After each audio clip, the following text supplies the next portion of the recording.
Assalamualaikum warahmatullahi wabarakatuh. Materi pembelajaran yang akan kita bahas mengenai pengorganisasian dan struktur organisasi. Pengorganisasian merupakan salah satu dari fungsi manajemen. Pengertian dari pengorganisasian itu sendiri yaitu bahwa pengorganisasian merupakan proses penyusunan struktur organisasi yang sesuai dengan tujuan organisasi, sumber daya yang dimilikinya, dan lingkungan yang melingkupinya.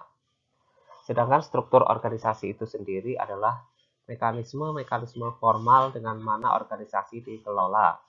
Struktur organisasi menunjukkan kerangka dan susunan perwujudan pola tetap hubungan-hubungan di antara fungsi-fungsi, bagian-bagian, maupun orang-orang yang menunjukkan kedudukan, tugas wewenang, dan tanggung jawab yang berbeda-beda dalam suatu organisasi.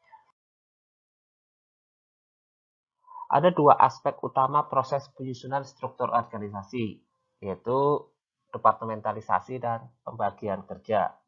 Departementalisasi merupakan pengelompokan kegiatan-kegiatan kerja suatu organisasi agar kegiatan-kegiatan yang sejenis dan saling berhubungan dapat dikerjakan bersama.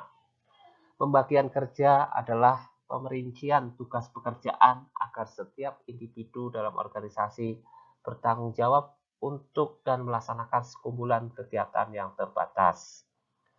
Nah, kedua aspek ini merupakan dasar proses pengorganisasian suatu organisasi untuk mencapai tujuan yang telah ditetapkan secara efisien dan efektif.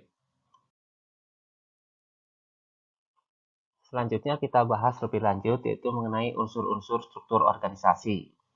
Unsur-unsur itu terdiri dari beberapa yang akan kita bahas ya. Yang pertama yaitu spesialisasi aktivitas.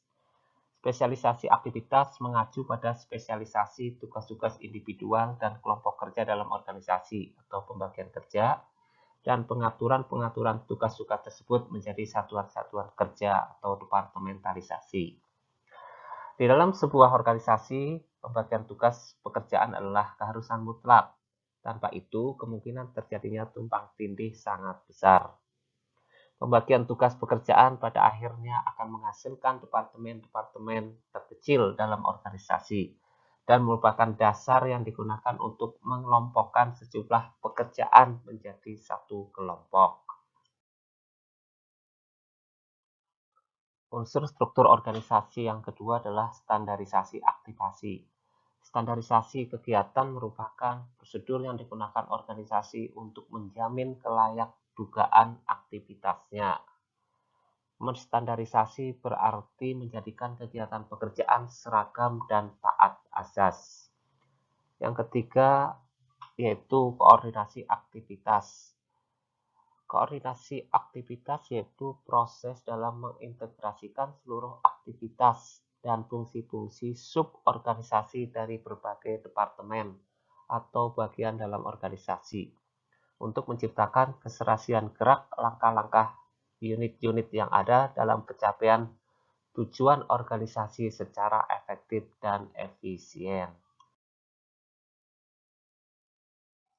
Unsur struktur organisasi yang keempat yaitu sentralisasi dan desentralisasi pengambilan keputusan.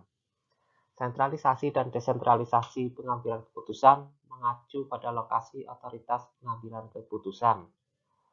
Dalam struktur organisasi yang desentralisasi, keputusan diambil pada tingkat tinggi oleh manajer puncak atau bahkan oleh seorang saja. Dalam struktur yang didesentralisasikan, daya pengambilan keputusan dibagi di antara para bawahan pada hierarki manajemen menengah dan bawah. Untuk unsur struktur organisasi yang terakhir yaitu ukuran satuan kerja, yaitu menunjukkan jumlah karyawan dalam suatu kelompok kerja. Demikian materi yang disampaikan yaitu mengenai pengertian pengorganisasian, pengertian struktur organisasi, dan unsur-unsur struktur organisasi yang jumlahnya ada 5. Terima kasih atas perhatiannya. Assalamualaikum warahmatullahi wabarakatuh.